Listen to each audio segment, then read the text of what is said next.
میں ہوں ڈاکٹر عمر سعد. Telenor presents Jio تو ایسے. پاکستان میں 26% آبادی غربت کی سطح سے نیچے زندگی گزارنے پہ مجبور ہے. یعنی پاکستان میں تقریباً 6 کروڑ لوگ مشکل سے 2 وقت کی روٹی کھا پاتے ہیں، اپنے بچوں کی اسکول کی فیس دے سکتے ہیں، اور اس مفلسی کی چکی میں پستے چلے جا رہے ہیں. ہم غریبوں کو خیرات تو دیتے ہیں لیکن ان کی غربت کا مداوع نہیں کرتے. یہ مداوع نہیں کرتے کہ وہ مفلسی سے نکل کر خود کفیل بن جائیں، اپنے پاؤں پہ کھڑے ہو جائیں، اپنا کاروبار شروع کر سکیں. لیکن آج کے ہمارے مہمان ڈاکٹر امجد ثاقب ایک ایسا ادارہ چلاتے ہیں جہاں غریب کو خیرات نہیں دی جاتی بلکہ اسے خود کفیل بنایا جاتا ہے. ڈاکٹر امجد ثاقب کا ادارہ اخوت فاؤنڈیشن مقابلہ کرتا ہے غربت سے اخوت کے ساتھ، اور ہم انہیں دیکھ کر کہتے ہیں جیو تو ایسے.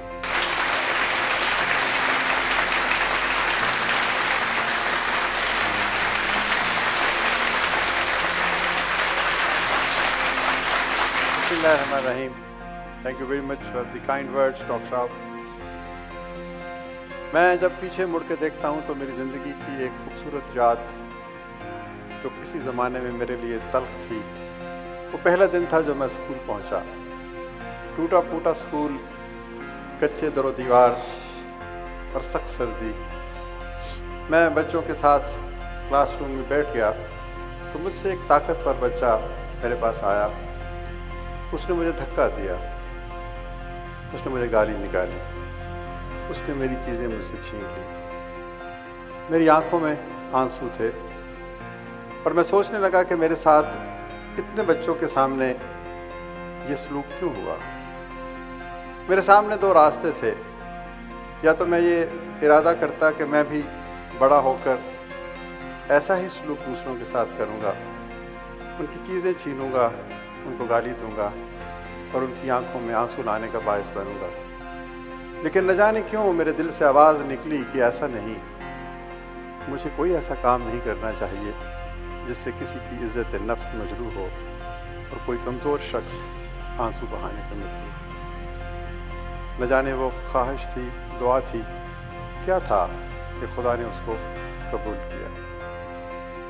اس ٹوٹے پھوٹے اسکول سے نکل کر اگلی منزل، پھر اگلی منزل، پھر گورنمنٹ کالج لاہور میں پہنچا، FSc کی اور پھر کنگ ایڈورڈ میڈیکل کالج میں. انہی دنوں میں نے ایک کتاب پڑھی جس کا نام ہے آواز دوست. اس کتاب کے مصنف نے لکھا کہ وہ مقام جہاں خواہش قلبی اور فرض منصبی کا اتصال ہو جائے خوش بختی کہلاتا ہے. انسان کو اس مقام کی تلاش کرنی چاہیے. تو ڈاکٹر بننے کے بعد مجھے لگا یہ وہ مقام نہیں جہاں خواہش قلبی اور فرض منصبی کا اتصال ہو، کیونکہ میں شاید ایک اچھا ڈاکٹر نہ بن سکوں. تو میں نے فیصلہ کیا کہ مجھے سول سروس میں جانا چاہیے. سول سروس کا امتحان دیا، بہت اچھی پوزیشن آئی، ڈسٹرکٹ مینجمنٹ گروپ میں منتخب ہوا. 18 سال نوکری کے بعد اچانک ایک دن پھر سے مجھے وہ فکرہ یاد آیا کہ وہ مقام جہاں خواہش قلبی اور فرض منصبی کا اتصال ہو جائے خوش بختی کہلاتا ہے. مجھے لگا کہ آج بھی میں اس مقام سے دور ہوں. لوگ فیصلہ نہیں کرتے، خوف زدہ رہتے ہیں. الحمدللہ مجھے فیصلہ کرنے کا موقع ملا اور میں نے فیصلہ کیا کہ میں سول سروس چھوڑ کر کسی اور مقام کی تلاش میں نکلوں گا. اس کے بعد ایک نئی کہانی شروع ہوتی ہے، اخوت. اس دن میں نے سوچا کہ زندگی صرف اپنے لیے نہیں، زندگی اوروں کے لیے ہے. خواب صرف اپنے لیے نہیں دیکھے جاتے، اوروں کے لیے بھی دیے جاتے ہیں. تو یوں اخوت کا آغاز ہوتا ہے. کیا خواب تھا یہ خواب تھا کہ ہمیں سب کے ساتھ مل جل کر ایک ایسے معاشرے کی تعمیر کرنی ہے جس میں ہر شخص کو عزت اور احترام کے ساتھ زندہ رہنے کا موقع مل سکے. کسی کی آنکھوں میں آنسو نہ آئیں، کسی ماں کا بچہ بھوکا نہ رہے، کسی بچے کا اسکول سے رشتہ نہ ٹوٹے، کاغذ، قلم اور کتاب ہر شخص کو میسر ہوں. تو یوں اخوت شروع ہوتی ہے اور اخوت کی بنیاد قرض حسن کے اوپر رکھی جاتی ہے۔ ہم نے کہا کہ ہم لوگوں کو خیرات نہیں دیں گے، بھیک نہیں دیں گے، بلکہ ان کو ہم قرض حسن دیں گے کہ تاکہ اپنی وہ زندگی تعمیر کر سکیں۔ الحمدللہ آج اخوت دنیا میں قرض حسن کا سب سے بڑا پروگرام ہے۔ 37 لاکھ گھرانوں کو 102 ارب روپوں کے قرضے دیے گئے، اور سب سے خوبصورت بات یہ ہے کہ یہ ملک کتنا دیانت، امانت اور صداقت پہ یقین رکھتا ہے کہ ہمارے قرضوں کی واپسی کی شرح 99.9% ہے۔ اخوت نے دنیا میں قرض حسن کی صورت میں ایک جو پروگرام پیش کیا وہ پاکستان کی خوبصورت تصویر ہے، اس معاشرے کے اندر دھڑکتے ہوئے خوبصورت جذبات کی ترجمانی۔ ہم سب ایک دوسرے سے مل کے کہتے ہیں کہ کیا غم ہے جو رات ہے اندھیری، میں راہ میں روشنی کروں گا۔ آئیں ہم سب مل جل کر ان لوگوں کو بھی اپنا بنائیں جن کو ان کے اپنے چھوڑ گئے ہیں۔ اخوت کی کامیابی کے بعد ہم نے ایک اور خواب دیکھا۔ ہم نے کہا کہ اگر قرض بغیر سود کے ہے تو تعلیم بغیر فیس کی ہونی چاہیے۔ الحمدللہ اخوت یونیورسٹی کے نام سے ہم ایک ایسا ادارہ تعمیر کر رہے ہیں جس میں بچے آج پڑھیں گے اور فیس 20 سال کے بعد ادا کریں گے، اس لیے کہ اس وقت کوئی اور بچہ تعلیم کی جستجو میں یہاں پر موجود ہوگا۔ یہ ہے وہ کام جو اپنی ذات کے حصار سے بلند ہو کر کیے جاتے ہیں، یہ ہے وہ کام جن کے ذریعے سے معاشرے کو تعمیر کیا جاتا ہے، اور یہ ہے وہ کام جو اصل میں انسانیت کے قریب لے کے جاتے ہیں۔ میں تو ڈاکٹر عمر صاحب کا ہم زبان ہو کر یہی کہوں گا کہ جیو ویسے جیو۔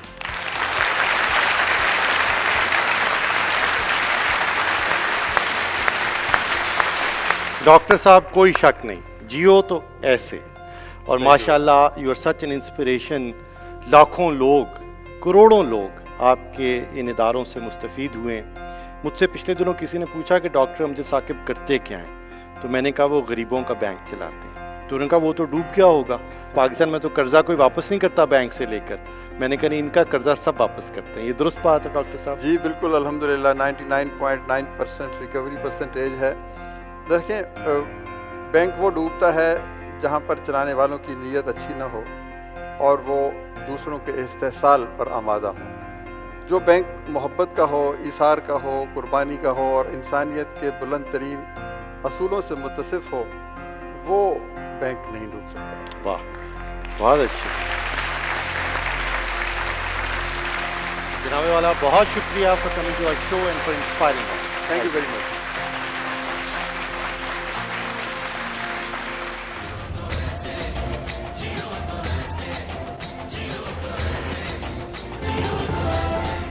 پاکستان میں ہر سال 2 لاکھ لوگ کینسر میں مبتلا ہو جاتے ہیں۔ کینسر لا علاج تو نہیں، لیکن ایسا مرض ضرور ہے کہ امید ڈگمگانے لگتی ہے، حوصلے ٹوٹنے لگتے ہیں، کیونکہ کینسر کا مرض اس طرح کا ہے کہ اس کا علاج مشکل بھی ہے اور مہنگا بھی، اور شاید ناممکن بھی ہوتا اگر پاکستان میں فیصل سلطان جیسے ڈاکٹرز اس کا علاج کرنے کے لیے اپنی زندگی صرف نہ کر دیتے۔ ڈاکٹر فیصل سلطان شوکت خانم ہسپتال کے چیف ایگزیکٹو ہیں اور پچھلے 24 برس سے پاکستان میں کینسر کے مریضوں کے مسیحا بنے ہوئے ہیں، اور ہم انہیں دیکھ کر کہتے ہیں جیو تو ایسے۔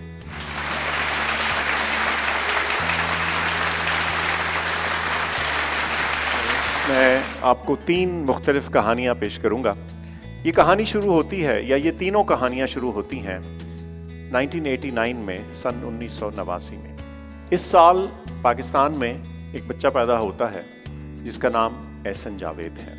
اسی سال عمران خان صاحب اپنی والدہ کی وفات کے بعد کینسر کا ہسپتال بنانے کا تہیہ کر چکے ہیں، اور اس کے لیے وہ ریسورسز اور ایکسپرٹیز کی تلاش میں ہے۔ احسن اپنے بہن بھائیوں کے ساتھ پاکستان میں پل بڑھ رہا تھا۔ سن 94 کے آخر میں شوکت خانم اپنے وجود میں آ گیا اور اپنی سروسز دینی شروع کر دی۔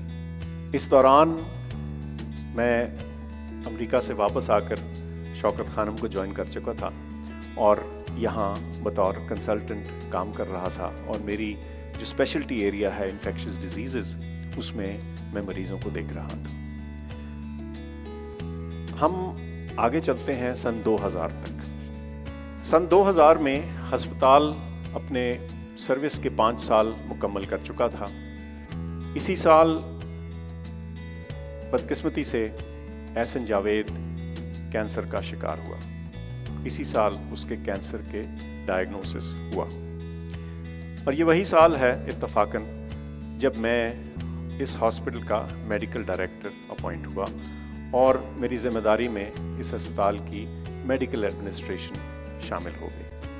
احسن جاوید کا علاج شروع ہوا، اور خوش قسمتی سے اس میں کامیابی ہوئی، اور وہ اپنے کینسر کو ہرانے میں کامیاب ہو گیا۔ آپ پیچھے جو ایک تصویر دیکھ سکتے ہیں، اس میں احسن بطور مریض ہسپتال کے کسی فنکشن پہ میرے ہاتھ سے پرائز لے رہا ہے۔ یہ تصویر احسن نے ہی مجھے دی ہے۔ یہ کہانیاں آگے چلتی ہیں، اور 2015 میں ایک اور مائل سٹون، ایک اور امپورٹنٹ موقع ہمارے سامنے آتا ہے۔ احسن اپنا علاج مکمل کرنے کے بعد بیرون ملک اپنی تعلیم کے لیے گیا، اور باہر سے پڑھ کر واپس آیا۔ اسی سال شوکت خانم نے اپنا دوسرا کیمپس بنایا، اور شوکت خانم پشاور کا انعقاد ہوا۔ ان گزشتہ سالوں میں بہت ساری چھوٹی اور بڑی کامیابیاں حاصل ہوئیں، اور بہت سارے اعداد و شمار ایسے ہیں جو میں آپ کے سامنے رکھ سکتا ہوں، لیکن چند چیزوں کا ذکر کرنا بہت ضروری ہے۔ وہ یہ کہ ہر سال لاکھوں مریض کینسر کا تشخیص اور ڈائگنوسس لے کر تو آتے ہیں، لیکن ان کا علاج ممکن بنا۔ ان کے علاج کو کرنے کے لیے جو چیزیں درکار تھیں، جن میں ڈائگنوسٹکس تھیں، جن میں ریڈیشن کے ٹریٹمنٹ تھی، سرجیکل آپریشنز تھے، کیمو تھراپی تھی، یہ ساری چیزیں ایک طریقے کے مطابق بڑھتی چلی گئیں۔ ان کی مقدار اور تعداد بڑھی، اور اس کے ساتھ ساتھ نہ صرف کہ معیاری علاج کا مشن مکمل ہو رہا تھا، بلکہ تعلیم اور تدریس کا سلسلہ جاری تھا۔ اس ہسپتال میں لگاتار نرسز، ڈاکٹرز اور دیگر اسپیشلٹیز کے پوسٹ گریجویٹ اور ٹریننگ اور ایجوکیشن کے پروگرامز جاری تھے۔ جیسے میں نے ذکر کیا کہ تحقیق، ریسرچ ایک بہت اہم جزو ہے شوکت خانم کے مشن کا، اور اس دوران ریسرچ پیپرز اور ریسرچ پروجیکٹس لگاتار ہوتے رہے، اور ان کی آؤٹ پٹ بطور میڈیکل پبلیکیشنز مختلف جریدوں میں چھپتی رہی۔ ایک اور بہت اہم معاملہ اس میں یہ ہے کہ جب آپ میڈیکل علاج کر رہے ہوں تو اس کا معیار برقرار رکھنا ضروری ہے۔ اس معیار کا تعین کرنا ہمارے لیے خود ہسپتال کے اندر تو ایک بات ہے، لیکن بہت ضروری ہے کہ اس کا کوئی تھرڈ پارٹی ایویلویشن بھی ہو، کوئی باہر سے آ کر بھی اس معیار کو پرکھے اور سرٹیفائی کرے کہ یہ ایک اعلیٰ معیار کے مطابق علاج ہو رہا ہے۔ 2018 میں ہمارے لیے ایک بہت امپورٹنٹ مائل سٹون تھا، اور وہ یہ کہ شوکت خانم کو جوائنٹ کمیشن انٹرنیشنل کی سرٹیفیکیشن حاصل ہوئی، اور ایک چیریٹیبل ادارے کے لیے جو غریب آدمی کا علاج کرتا ہے، یہ ایک خاص اور منفرد مائل سٹون تھا۔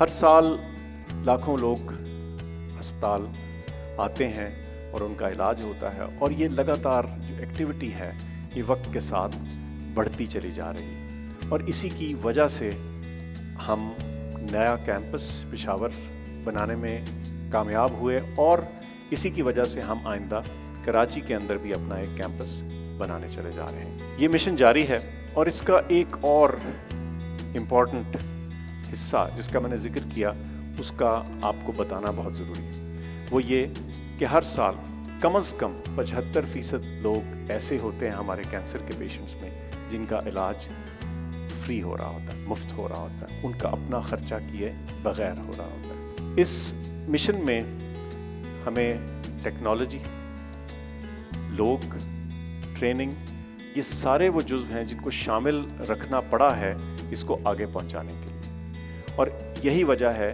کہ یہ مشن آگے کو بڑھ رہا ہے.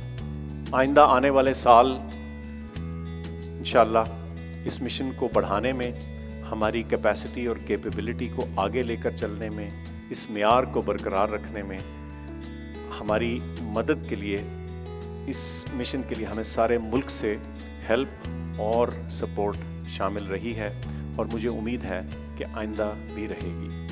آپ کو جان کے یہ خوشی ہوگی کہ وہی احسن جس کی لائف کی سٹوری کچھ ہمارے مائل سٹونز کے ساتھ ملی جلی اور انٹرٹوائنڈ ہے، وہ نہ صرف کہ اپنی تعلیم مکمل کر چکا ہے، بلکہ اسی ہسپتال میں ہمارے ساتھ کام کر رہا ہے، اور اس ہسپتال میں ریسورس جنریشن اور فنڈ ریزنگ میں اپنا اہم کردار ادا کر رہا ہے.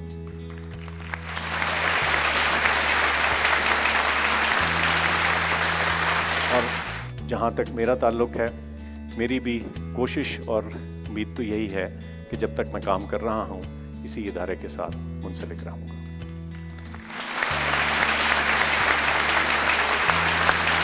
زبردست فیصل. آپ اور آپ کی ٹیم نے تقریباً 18 لاکھ لوگوں کا آج تک علاج کیا ہے. اللہ آپ کو ہمت دے، آپ کے مشن میں کامیابی دے. مجھے پتا ہے آپ جیسے کوالیفائڈ ڈاکٹرز کو دنیا بھر میں کوئی ملازمت کی، نوکری کی، جابز کی کمی نہیں. کبھی خیال آیا کہ ملک سے واپس باہر چلا جایا جائے اور کسی اور جگہ پہ کام کیا جائے، زیادہ پیسے کمائے جائیں؟ یہ خیال کبھی نہیں آیا. کبھی نہیں آیا؟ نہیں. اور یہی وہ جذبہ ہے جس کی وجہ سے شوکت خانم جیسے اسپتال پاکستان میں کامیاب ہیں.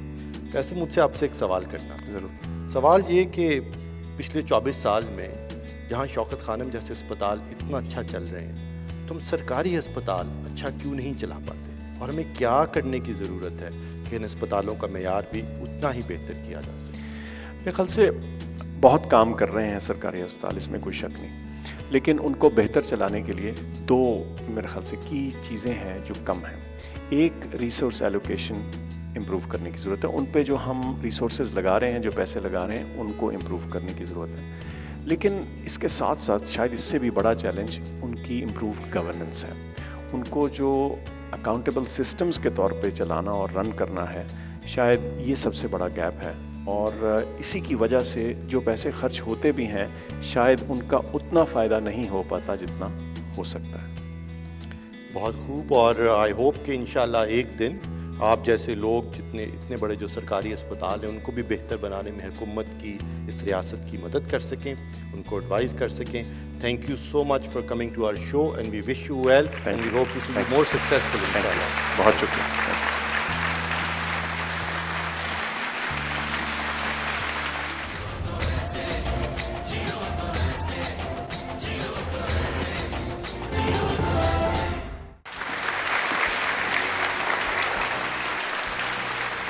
پاکستان میں تقریباً نصف آبادی صاف پانی کے پینے سے محروم ہے. دیہی علاقوں میں تو تقریباً 90% لوگوں کو صاف پینے کا پانی میسر نہیں. آپ کو سن کر شاید یہ حیرت ہو کہ پاکستان میں 40% اموات آلودہ پانی پینے سے ہوتے ہیں. اگر حکومت کوئی فلٹریشن پلانٹ لگا بھی دے تو نہ صرف یہ کہ ان کی قیمت بہت زیادہ ہے، دور دراز کے علاقوں میں لوگوں کو ان تک رسائی بھی مشکل ہے. ہمارے آج کے مہمان شایان سہیل نے آلودہ پانی کو صاف کرنے کا ایک انتہائی انوکھا اور سستا اور قابل عمل حل نکالا ہے. انہوں نے ایک ایسا سٹرا بنایا ہے جس میں ایسا فلٹر لگا ہے کہ وہ کسی بھی طرح کے پانی کو پینے کے قابل بنا دیتا ہے. اور یہ فلٹر، یہ سٹرا اب پاکستان میں لاکھوں لوگ استعمال کر رہے ہیں، اور ہم انہیں دیکھ کر کہتے ہیں جیو تو ایسے.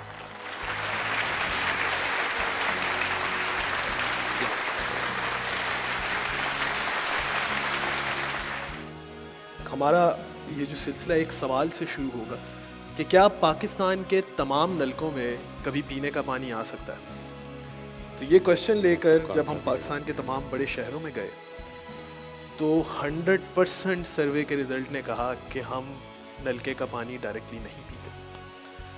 ہم نے سوچا کہ کیا وجہ ہے کہ ترقی یافتہ ممالک کے اندر لوگ جاتے ہیں اور گلاس سے کچن کے ٹیپ سے ہی پانی بھرتے ہیں اور پی لیتے ہیں، باتھ روم کے ٹیپ سے پانی بھرتے ہیں، پی لیتے ہیں.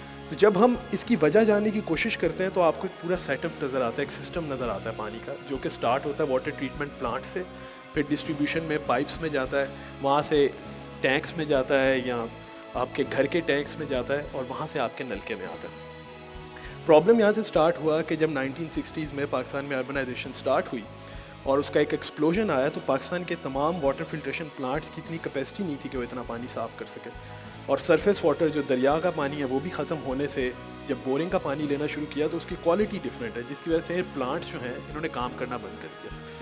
پہلے تو یہ گندا پانی یہاں سے آنا شروع ہوا، پھر جب وہ ڈسٹریبیوشن پائپ لائنس میں گیا تو فلو ریٹ کی ریکوائرمنٹ زیادہ ہونے سے ان ڈسٹریبیوشن پائپ لائنس میں کریکس ڈیولپ ہونا شروع ہو گئے، جن کی وجہ سے سیویج کنٹیمنیشن اس میں مکس ہونا شروع ہو گئی، اور یہی گندا پانی پھر آپ کے ٹینکس میں گیا، اور ٹینکس میں کئی سالوں تک گندگی بنتی رہی، بایو فلم جنریٹ ہوتی رہی، اور وہی پانی اب آپ کے ٹیپس میں آتا ہے۔ اگر ہم اس سیٹ اپ کو ٹھیک کرنا چاہیں تو یہ نہ صرف دہائیوں کا کام ہے بلکہ اس میں اربوں ڈالر بھی لگیں گے۔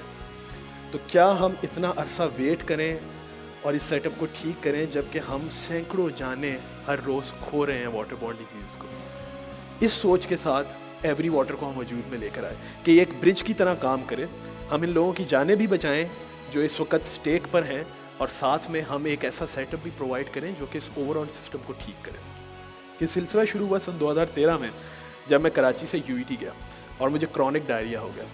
میں تقریباً 105 کلو کا تھا اور میں نے 4 مہینے کی لڑائی کے دوران اس بیماری سے 40 کلو وزن لوز کیا، اور 4 مہینے کے بعد میں تقریباً 65 کلو کا تھا۔ اگر کوئی بھی ایوریج اسٹوڈنٹ جو 80 سے 75 کلو یا 70 کلو کا ہوتا ہے تو اس کی ڈیتھ ہو جاتی اس پروسیس سے گزرتے ہوئے، اور یہ وہ ٹائم تھا کہ ہم نے سوچا ہم کیا ایسا کریں کہ یہ لوگوں کو پانی صاف ہر وقت اویلیبل ہو سکے۔ اس وقت بہت پاپولر تھے پوائنٹ آف یوز فلٹرز، تو بہت ساری companies, American, Swiss companies, German companies, انہوں نے پوائنٹ آف یوز فلٹرز بنانا شروع کیا جس میں ایک ہالو فائبر میمبرین ٹیکنالوجی استعمال ہوتی ہے۔ یہ کنونشنل فلٹرز کے مقابلے بڑے چھوٹے بھی ہیں اور آپ ان کو کہیں بھی لے جا بھی سکتے ہیں، پانی بھی صاف دیتے ہیں۔ تو ہم نے اس فلٹر کو بنانے کی کوشش شروع کی، اور کئی سالوں کے بعد ہم نے اس کی میمبرینز بنائی۔ ہالو فائبر میمبرین مینوفیکچرنگ کی پہلی مشین ہم نے UET کے اندر، پاکستان کے اندر بنائی، اور ہم نے اسے پروٹوٹائپس بنانا شروع کیے۔ پہلے باڈیز 3D پرنٹ کروائیں، اس کے بعد ہم نے کچھ کمپٹیشنز ون کیے، پیسے آئے، پھر ہم نے اس کے موڈز بنوائے، اور تقریباً 10,000 لوگ یہ پروٹوٹائپس پاکستان میں استعمال کر رہے ہیں۔ لیکن اصلی مسئلہ تب شروع ہوا جب ہم نے پروٹوٹائپس بانٹ دیے۔ ہمیں تب احساس ہوا کہ گھروں میں جب یہ ٹیکنالوجی جو پلانٹس کے اندر لگتی ہے، لگائی جاتی ہے، تو کام کیوں نہیں کرتی؟ تو جب یہ سوچ ہمارے ذہن میں آئی اور کلیئر ہوئی اور اس کو ہم نے انالائز کیا، ہمارے پروٹوٹائپ جب لوگوں کو دیے تھے، تو ہمارے لیے بہت خوفناک بات تھی کہ یہی تو ریزن نہیں ہے کہ پاکستان میں کبھی بھی فلٹر باٹل واٹر کو کمپیٹ ہی نہیں کر سکتا، کیونکہ گھروں میں تو یہ ناکارہ ہے۔ اس سلسلے میں ہم نے اپنے ڈچ پارٹنرز کے ساتھ کولیبریٹ کیا اور ہم نے دنیا کی پہلی انٹرنسکلی اینٹی مائکروبیل میمبرین بنائی۔ اس میمبرین کے اوپر نہ تو کبھی بیکٹیریا گرو کر سکتے ہیں، نہ کبھی بایو فلم بن سکتی ہے، بے شک آپ اسے کسی طرح بھی استعمال کریں، گھر میں رکھیں۔ اور بایو فلم کا ایک بہت بڑا پرابلم یہ ہے، بایو فلم اسے کہتے ہیں بیکٹیریا گلو لائک سبسٹنس ہوتی ہے، اس کو ریلیز کرتے ہیں، تو نہ صرف اس پہ اور بیکٹیریا گرو کرتے ہیں بلکہ باقی بھی تمام گندگی، پارٹیکولیٹ میٹر اور کیمیکل کنٹیمنیشن وہ بھی تمام اس پہ چپک جاتی ہیں۔ تو ایک ایسی میمبرین جس پہ کبھی بایو فلم نہیں بنتی، اس کو ہر بار صاف کیا جا سکتا ہے دوبارہ بالکل نئے طریقے سے، ایسے لگے گا جیسے میمبرین نہیں ہوگی، صرف ایک بار سادے پانی سے ہی بیک واش کر کے۔ سو یہ ہماری ٹیکنالوجی تھی۔ اس کو ڈیولپ جس ٹیم نے کیا سنگاپور کے اندر، ان کی تصویریں آپ یہاں پر دیکھ سکتے ہیں۔ اس وقت سنگاپور کے اندر ہماری R&D لیب بھی ہے جس کو ہم اسکیل اپ کر کے اور مینوفیکچرنگ فیسلٹی پر بھی لے کر جا رہے ہیں۔ اس ٹیکنالوجی کے آنے کے بعد ہم واٹر فلٹریشن ٹیکنالوجیز کے فور فرنٹ پہ اس وقت آ چکے ہیں، لیکن ایک اور بڑی چیز جو ہم لوگوں نے مختلف کی ان تمام کمپنیز سے، یہ تھا کہ تمام فلٹر بنانے والی کمپنیز جو پوائنٹ آف ویوز بنا رہی تھی، یہ مائکرو فلٹریشن اور الٹرا فلٹریشن تک رہی۔ اگر ہم پانی کو صاف کرنے کے طریقے دیکھتے ہیں تو ڈفرینٹ قسم کی میمبرین ریکوائرڈ ہیں، ان میں فیمس جو ہیں وہ مائکرو فلٹریشن ہے، الٹرا فلٹریشن ہے، پھر نینو ہے، اور پھر سی واٹر ڈیسیلینیشن کے لیے RO۔ تو میجورٹی جتنے بھی فلٹر ہیں وہ رک گئے الٹرا فلٹریشن کے اوپر بایو کنٹیمنیشن کو سالو کرنے کے لیے، لیکن ہم ایک سٹیپ آگے گئے اور ہم نے کھارے پانی کو صاف کرنے والی میمبرین میں بھی اس ٹیکنالوجی کو ٹرانسلیٹ کیا، نینو فلٹریشن۔ اب اس کی ضرورت کیوں پڑی؟ پچھلے 10 سال کے اندر ڈیٹا انالائز کیا گیا تو میجورٹی 70% جو بڑے ریورز تھے وہ ڈرائی ہو چکے ہیں۔ تو آپ کی ایک گلوبل انوائرمنٹ چینج ہو رہا ہے، کلائمیٹ چینج ہو رہا ہے، جس سے آپ کا سرفیس واٹر تو ختم ہوتا جا رہا ہے اور آپ اس کو کنٹرول نہیں کر سکتے۔ گراؤنڈ واٹر زیادہ استعمال ہو رہا ہے، لیکن گراؤنڈ واٹر ایک نیچرل ریسورس ہے جس کو ریپلینش ہونے میں بھی سینچریز لگتی ہیں, اور آپ نے ایک بار وہ بھی ڈرائی کر دیا, then you are only left on the sea water. تو صرف سی واٹر بچے گا. لیکن اگر ہم لوگ سی واٹر ڈیسیلینیشن کی کاسٹ کو ریڈیوس کر دیتے ہیں 100 روپے فی 1000 گیلن کے, تو ہم اس سی واٹر کو پورے ملک کے اندر استعمال کر سکتے ہیں, اور یہ بڑا آسان ہے. نہ تو آپ کو ڈیم بنانے پڑیں گے اور بلینز آف ڈالر کا خرچہ آئے گا, اور نہ تو کنٹریز کے کانفلکٹ رہیں گے. ہم کراچی سی پورٹ کے اوپر اس پانی کو ڈیسیلینیٹ کر کے پمپ کر سکتے ہیں نارتھ میں, اور یہ پانی ہر جگہ ڈسٹریبیوٹ ہوگا, اور یہ بڑا کامن ہے. پمپنگ کوئی مشکل چیز نہیں ہے. اسرائیل جارڈن کو پانی پمپ کر کے بھیجتا ہے, ملیشیا سنگاپور کو پانی بھیجتا ہے. ہم لاکھوں لیٹر پیٹرول کراچی پورٹ سے نارتھ کے اندر ریفائنریز میں بھیجتے ہیں. تو اس پانی کو یہاں پر کلین کر کے نارتھ کے اوپر پمپ کرنا will not be a problem, اور یہ بہت دور کی بھی سوچ نہیں ہے. اس وقت ایوری واٹر جو ہے, we are discussing this with Bill and Melinda Gates Foundation کہ ہم 2030 کے اندر کس طرح اس پروسیس کا پہلا پائلٹ کریں جو کہ تھر تک صاف پانی پہنچائے گا. Thank you. ویری امپریسو تھے, ویری انوویٹو, ویری امپریسو. اور اس سے واقعی پاکستان میں لاکھوں لوگوں کی جانیں بچ سکتی ہیں. اب آپ کے کلیم کو ٹیسٹ کرنے کے لیے اور آپ کے پروڈکٹ کو ٹیسٹ کرنے کے لیے میرے پاس صرف ایک طریقہ تھا. میں گلاس بھی ساتھ لے کر آیا ہوں اور پانی بھی ساتھ لے کر آیا ہوں. بالکل زبردست ہے جی. اور یہ پانی آپ دیکھ لیں پہلے, اور اس کو میں نے آپ کا فلٹر بھی جوڑ دیا ہے. یہ پانی ہمیں لوگوں کو ضرور دکھانا چاہیے کہ کس طرح کا پانی لے کر آیا ہوں. اس سے زیادہ گدلا پانی ڈھونڈنا میرے لیے تو ممکن نہیں تھا. بالکل, یہ کینال سے بھی زیادہ گندا ہے. اچھا, ویری گڈ. تو یہ پانی ہے, اور یہ ہم نے اس پہ آپ کا فلٹر جوڑا ہے. یہ آپ کا فلٹر ہے, اور یہ آپ کا لو کاسٹ پروٹوٹائپ ہے. بالکل جی, یہ وہ ہمارا پروٹوٹائپ ہے جو اس وقت پاکستان میں 10,000 سے زیادہ لوگ استعمال کر رہے ہیں. اچھا, ہمارا مقصد یہ تھا کہ ہم نے جب اپنی ٹیکنالوجی ڈیولپ کر رہی ہے تو یہ دکھانا کہ ایک کیپسول کی جتنی چھوٹی سی ممبرین بھی ہزاروں لیٹر پانی صاف کر سکتی ہے, اور آپ اس کو کتنی آسانی سے استعمال کر سکتے ہیں. ٹھیک, بہت اچھا ہے. مجھے یہ بتائیے, یہ جو ممبرین ہے, جو فلٹر ہے آپ کا, یہ اسٹرا میں بھی آپ نے بتایا جا سکتا ہے, یہ ایک ٹوٹی میں بھی فٹ ہو سکتا ہے, نلکے میں فٹ ہو سکتا ہے, اور یہ پانی کے ڈسپینسر میں فٹ ہو سکتا ہے. جی, جیسے کہ اس کی کاسٹ کیا, اگر اس سے پانی صاف کرنا ہو تو 1 لیٹر پانی کتنے روپے میں صاف کرنا؟ ہم 1 لیٹر پانی 1 روپے میں صاف کرتے ہیں. 1 لیٹر پانی 1 روپے میں. بالکل. اور اس طرح کا پانی, بالکل اس طرح کا پانی. تو پھر اب اس کو ٹیسٹ کرنے کا ایک ہی طریقہ ہے کہ یار یہ ہے آپ کے لیے گلاس, اور یہ ہے پانی, اور اس کو ہم کرنے لگے ہیں صاف.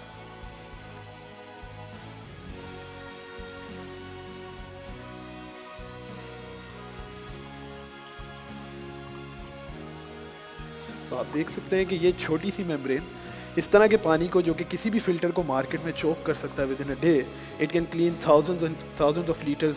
اسی طرح جیسے لاہور میں جو یہ کنال جو چل رہی ہے, جو نہر جا رہی ہے, اس کے ساتھ اس طرح کا ایک آپ کا فلٹر نصب کر دیا جائے, بالکل, اور اس سے اس طرح کے گلاس پانی کے نکال کے پینا شروع کر دیا. بالکل ایسی ہے. تو پھر بسم اللہ کیجیے اور پی کر دکھائیے کہ یہ کتنا صاف پانی. بالکل.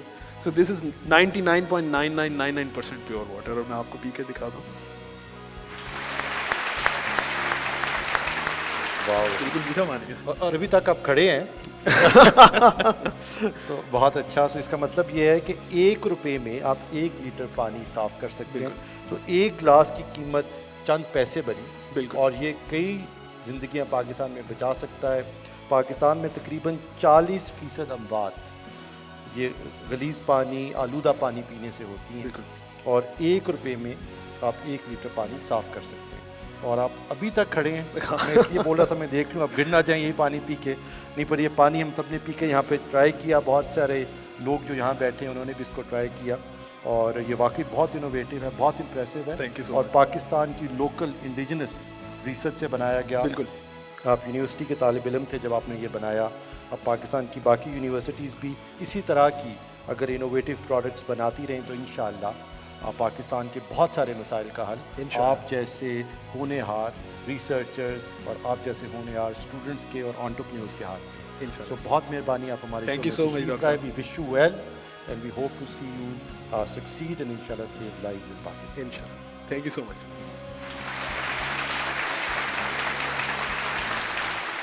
آج کا شو یہیں ختم ہوا.